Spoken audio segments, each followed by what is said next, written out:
Today we're going to be going over the line that I believe every Czech Pirc player should know and should have memorized, because this is the most common response that we see from white. Every single move here that you see from white is the most popular move in online chess. So, I recommend not just looking at stockfish lines and engine moves that you'll never see. I recommend looking at online chess and seeing what people are actually playing all the time and being prepared for that first. Here, the Czech Pirc. What the heck is it? Well, we start out with a Pirc. We play the move of d6, we have knight f6, and now the move of c6.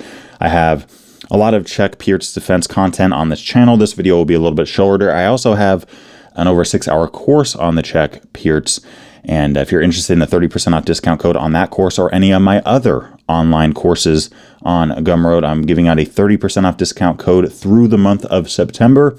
If you're interested in that, go down to one of the links below, plug in the discount code CHESS25. And if you do that, whether you're getting one course or all of the courses available, you will get 30% off on your purchase. All right. So this move of c6 here, very strong idea.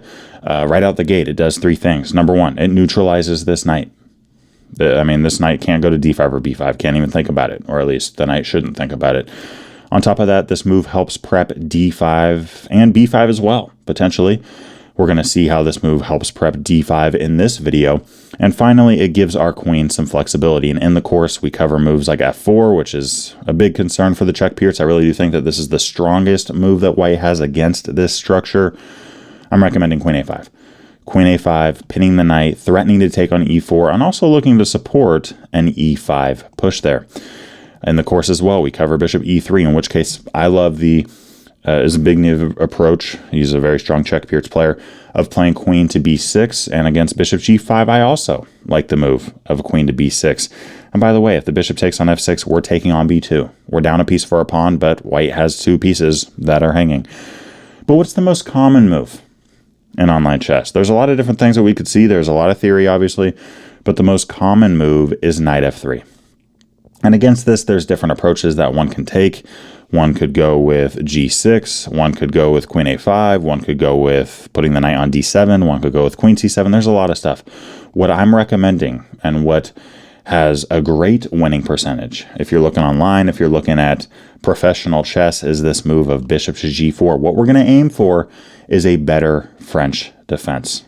Okay, and I'm going to be showing you guys a line to memorize here. Again, all the moves I'm about to show are the most common and most popular in online chess. So just going back to the start of this, right? We see d4, most common move, most common move, most common move. We're playing bishop g4.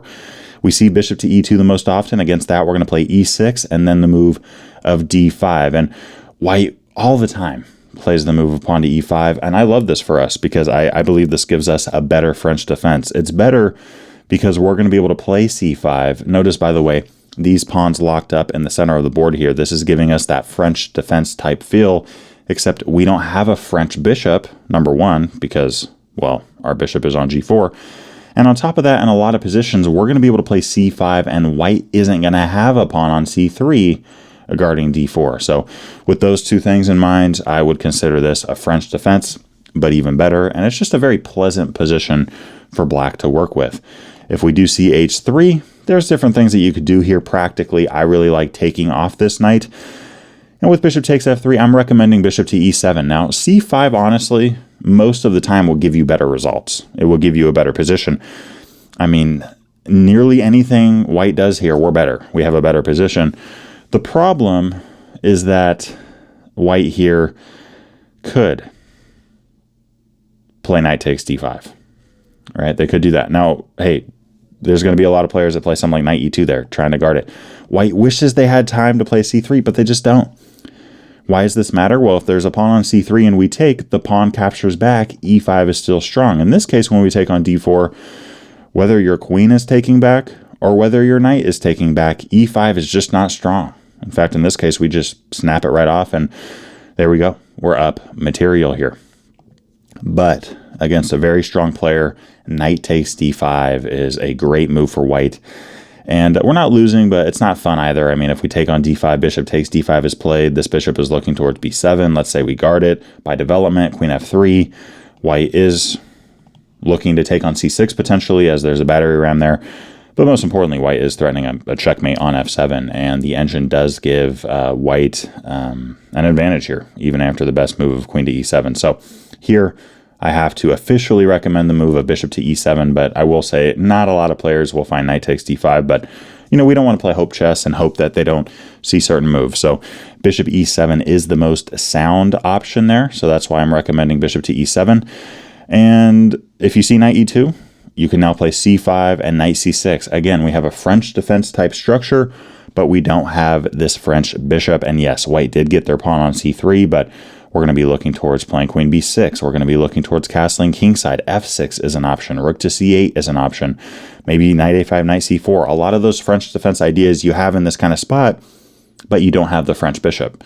And this is a huge improvement for us. Getting rid of our French bishop and trading off a knight, that is a major plus for us when we're comparing those types of systems. So again, going back to the start, this is the most important line that you can memorize in the Czech Pirc. Start out with this because this is what you're going to see the most often in online chess, right? According to the stats, we're playing d6, we're playing knight f6, we're playing c6, and against knight f3, we have bishop g4 pinning the knight. We can play e6, and then we're going to look towards d5, all right? And by the way, if we do see e takes d5, we're going to take towards the center of the board, right? Take towards the center, and that opens up c6. Here we just pretty much have a dead even game, although I really do like black. I mean, we can take on f3, play knight c6, if bishop g5. I like bishop e7, just making it so that my bishop guards the knight and my queen feels a little bit more free to run around and do stuff. If rook e1, we can castle. If a3, I'm showing you common responses here from white. But what do we have now? Queen b6. We're double attacking. d4. We're attacking b2.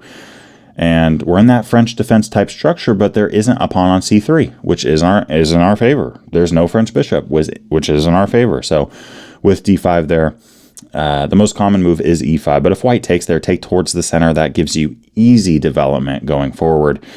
But yeah, I mean, with the move e5, we drop our knight back. We look to take on f3. And then again, c5 there runs into knight takes. So I'm recommending bishop e7 and then playing c5 there in that kind of spot, followed by knight c6. And you're just going to continue with natural developmental chess. So that main line there, let's just go through it one more time. We're playing the Pirc defense. We're playing knight f6, c6. We're pinning that knight. We're going with e6 and d5. We're ready to drop our knight back. We're ready to take if asked. And okay, from here, we're not going to go with c5 because the knight takes d5. We're going to go with bishop e7, then push, and then knight to c6. Memorize that line. If you're a Czech Pirc defense player, there are other options available, even options that the engine slightly prefers, but that's a game there that I really do think performs well at all levels of play. It's easy, and it puts white in a position where they're playing defensive chess much of the time. Hope you enjoyed this. And again, if you're interested in any of my online courses, the discount code is CHESS25. If you do that, you will get 30% off on your purchase through the month of September. Only good in the month of August and September. I appreciate y'all, and I will see you guys in the next video. Peace. I wanted to finish this video out by giving a big thanks to Walter, Steve, Rob, that's a lot of Robs, Ray, Roger, and the rest of my Patreon community. I appreciate you guys a ton. If you guys haven't checked out the Patreon before, there are some exclusive benefits that you gain by becoming a member, and I look forward to seeing y'all in the next video. Peace.